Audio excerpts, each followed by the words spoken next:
Olá, nós estamos começando mais um episódio do podcast O Fascinante Mundo do Sensoriamento Remoto. E hoje nós vamos utilizar um tema que foi sugerido na semana passada pela nossa audiência, que é de extrema importância, que é ética no processamento digital de imagens. Esse tema é extremamente importante porque manipular imagens com softwares é algo relativamente simples. Se você conhece o que a teoria propõe e o que está sendo feito pelos algoritmos, manipular, que vem do termo mexer com as mãos, dá essa ideia de mexer com as mãos, é algo extremamente simples. Mas a ética no processamento é extremamente importante para que a gente possa preservar a informação e a confiabilidade nos seus dados. E, por consequência, a confiabilidade no seu nome como profissional. É extremamente interessante a gente perceber que um dado de satélite ele pode ser algo que tenha uma tendência de ser visualizado como algo artístico, é algo extremamente bonito, principalmente quando você faz composições, amplia contrastes, enfim. Mas ele é um dado da superfície, ele é um momento da superfície, é uma observação da superfície. Então ele tem uma importância muito grande como dado pericial, por exemplo. Então tenhamos sempre muita seriedade ao processar uma imagem, porque muita coisa pode ser feita e muita coisa que pode ser feita de forma ingênua, né? Você pode cometer erros por ingenuidade, mas também existem manipulações para você gerar resultados direcionados. Isso tem que ser muito, mas muito evitado. Por quê? Porque senão a confiabilidade nos dados vai por terra.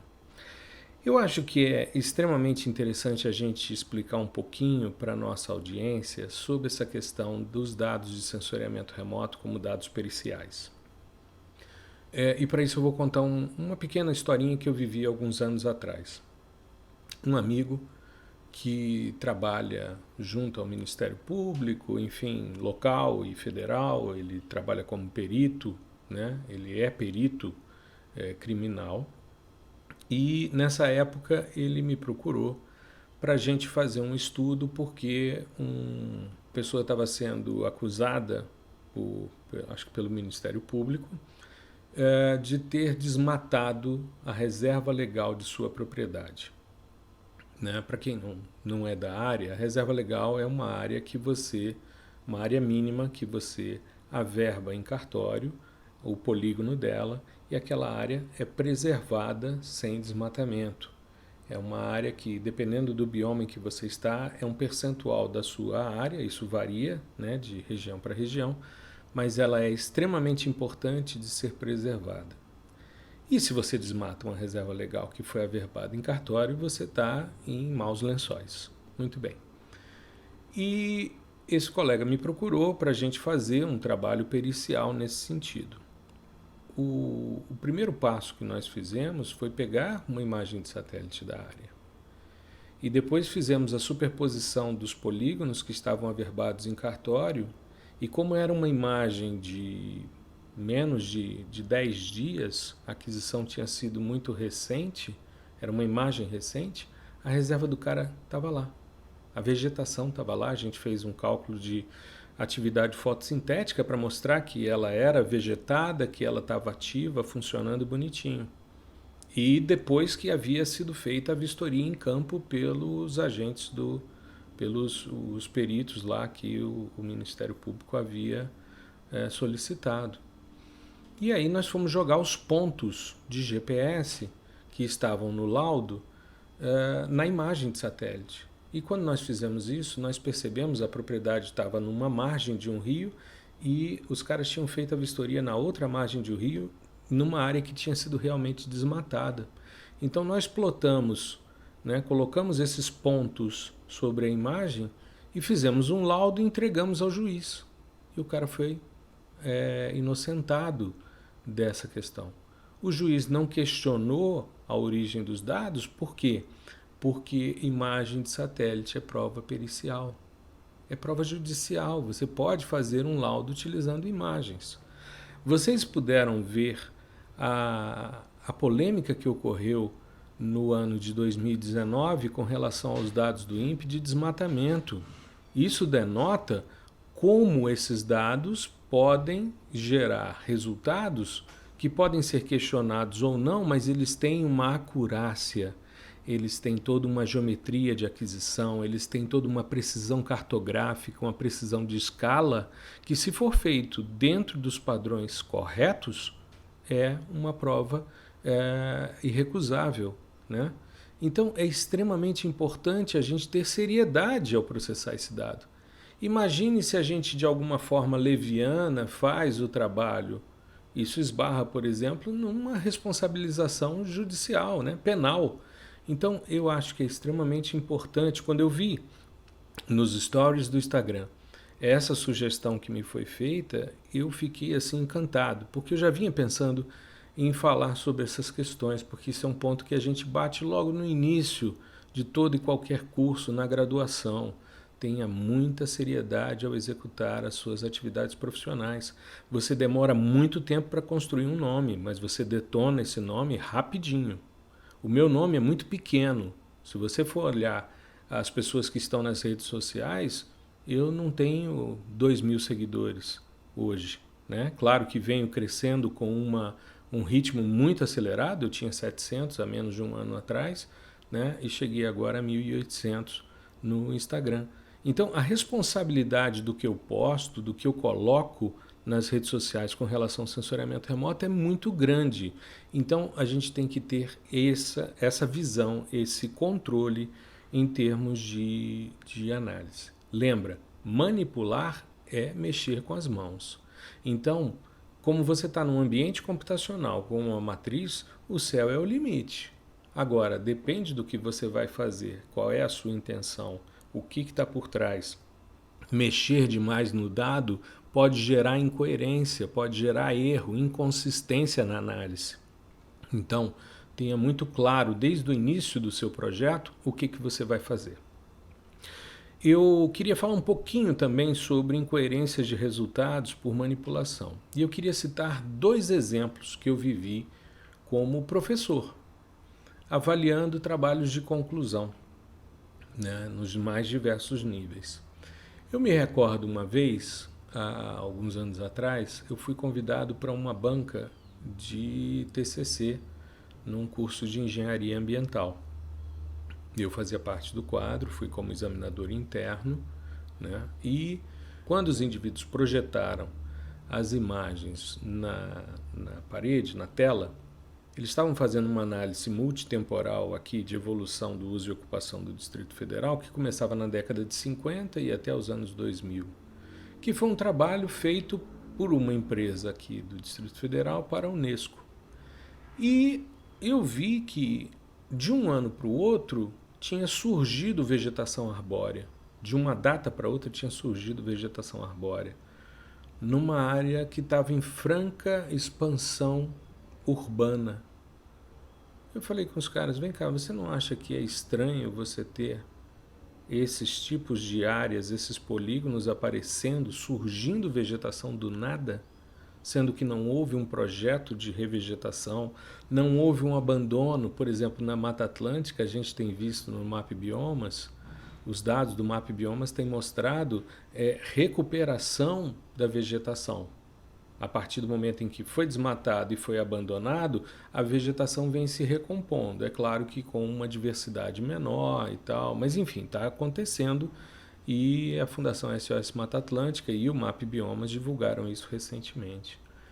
Mas se você está numa área urbana e de repente você começa a ver essas oscilações, principalmente de incremento de vegetação numa área de franca expansão de crescimento urbano, isso é uma incoerência. E por que essa incoerência apareceu? Porque os dados foram digitalizados em tela, não pela mesma pessoa. Então, muitas vezes, quando você faz uma digitalização em tela, você cria um polígono aqui para uma data E quando você vai fazer a outra data, muitas vezes você fica em dúvida com o que você está vendo. Você taca lá a vegetação e de repente você tem incremento de vegetação. E eu já vi muita gente, na hora de fazer o somatório, os percentuais não batem, o total não dá 100% e o cara vai acochambrando aqui e ali para poder fechar. Isso é muito complicado, porque muitas vezes um estudo como esse é norteador de políticas públicas.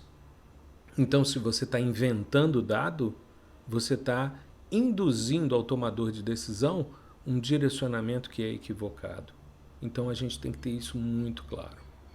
Agora, o que eu achei mais delicioso nesses anos todos foi quando um colega me chamou para uma banca, também de TCC, de um aluno dele, que ele me disse, cara, esse cara comprou o trabalho.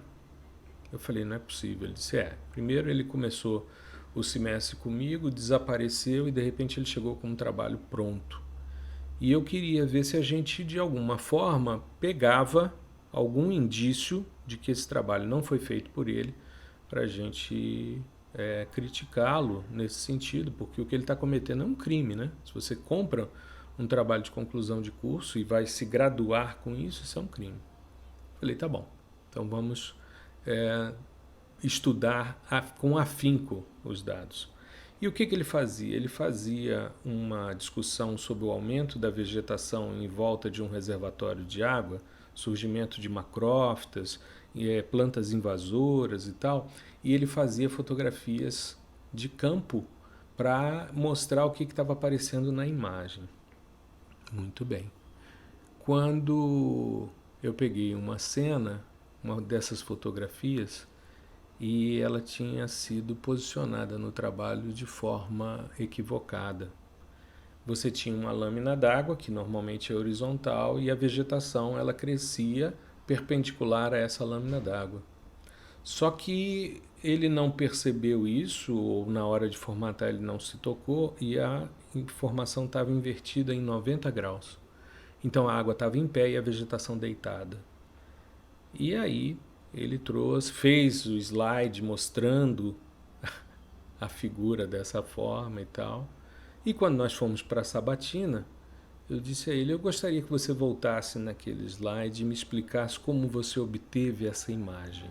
Porque uma fotografia é um produto de sensoriamento remoto. Eu já fiz dissertações, TCCs, teses, utilizando fotografia aérea e mesmo fotografias de máquina digital para você fazer o processamento.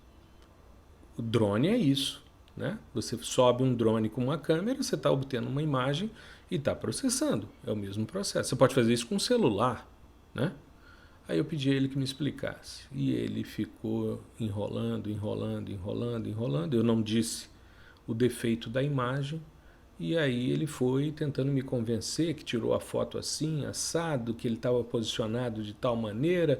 E aí eu pedi a ele que me explicasse a foto. Aí ele falou que a vegetação tinha um padrão de crescimento horizontal e tal, e toda a explicação. E ele suava nervoso, porque ele foi percebendo que a gente estava notando o ilícito que estava sendo cometido ali, né?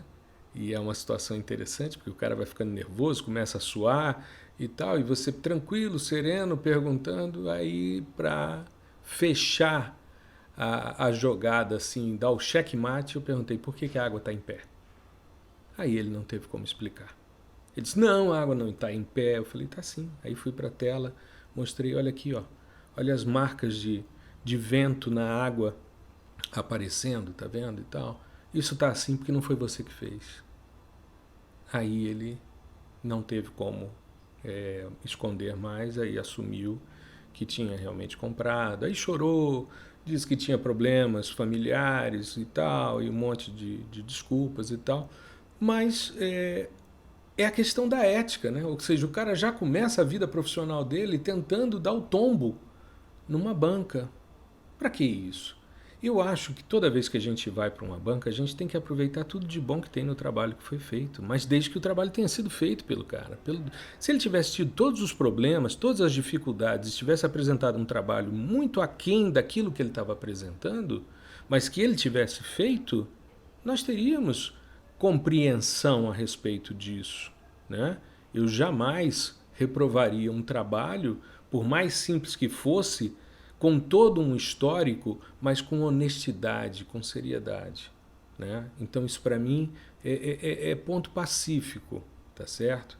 Então essa questão eu não podia deixar de trazer, não, porque eu acho que é algo extremamente complicado, né? Você vai para um trabalho e de repente você começa a apresentar e tem alguém ali que tem um olho treinado para isso e que acaba pegando, né? Recentemente eu fiz um post que eu usava uns dados da New Scientist sobre a visualização da superfície do Sol. E um colega na audiência visualizou, eu tinha falado que as células normalmente tinham em torno de 30 quilômetros de dimensão, que era o que estava no texto da New Scientist, e eles tinham feito uma superposição do mapa mundi sobre a imagem da superfície do Sol, para a gente ter uma noção de dimensões, de escalas. E esse colega na audiência me foi extremamente útil, porque ele me chamou a atenção. Ele disse, olha, 30 quilômetros, se você olhar, você está pegando uma célula aqui que está pegando quase o estado do Amazonas todo.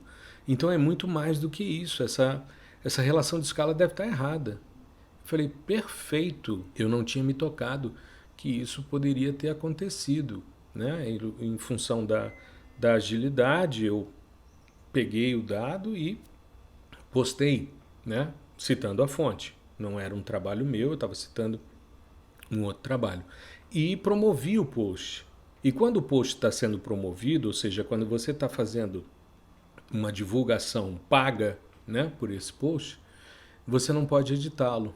Então eu disse a ele, olha, muito obrigado pela consideração, pela possibilidade de identificar um erro, e assim que sair da promoção eu vou editar o texto. Dito e feito, saiu da promoção, aliás, eu cancelei a promoção e aí editei colocando que os tamanhos eram variáveis, tinham dimensões variáveis e que se movimentavam, o que não invalidava o texto, mas voltava a ter uma credibilidade. Porque se eu deixo a situação dessa forma, é muito complicado. Então, eu retiro sem nenhum problema, tá? E se eu tiver que voltar atrás e pedir desculpas porque publiquei algo que não bate, eu vou fazer isso com muita tranquilidade. Eu não tenho nenhum problema com relação a isso. Recentemente eu vi também, e isso me chamou a atenção, já vinha falando sobre essa questão de ética, né?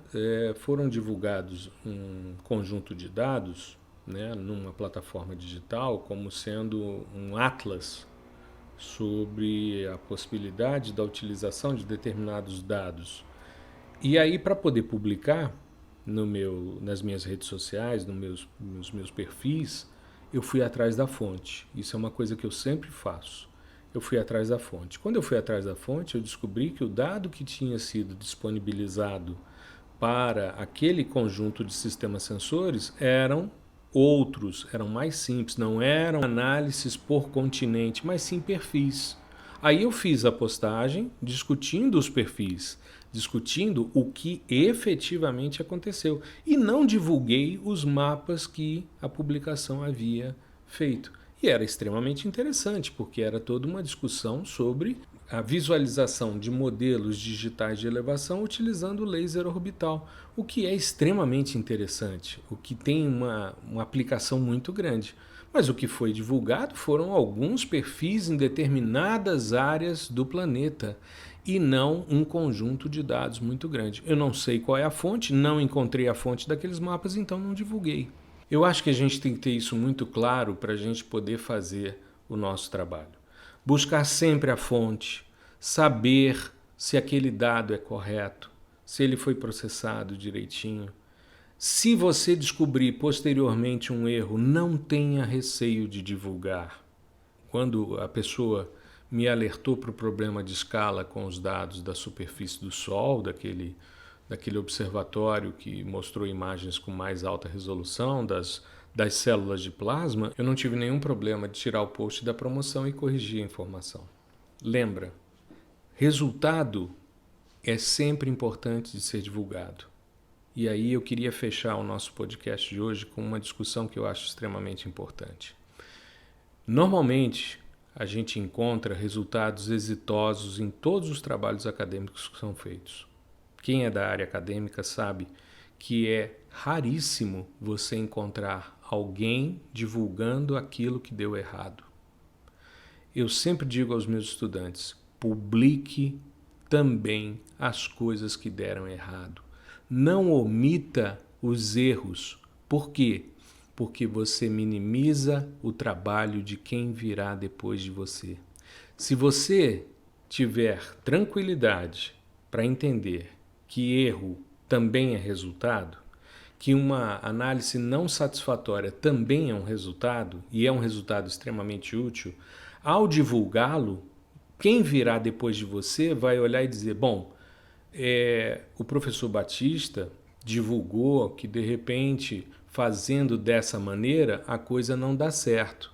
Então ele sugeriu que se fizesse dessa forma porque fica mais fácil.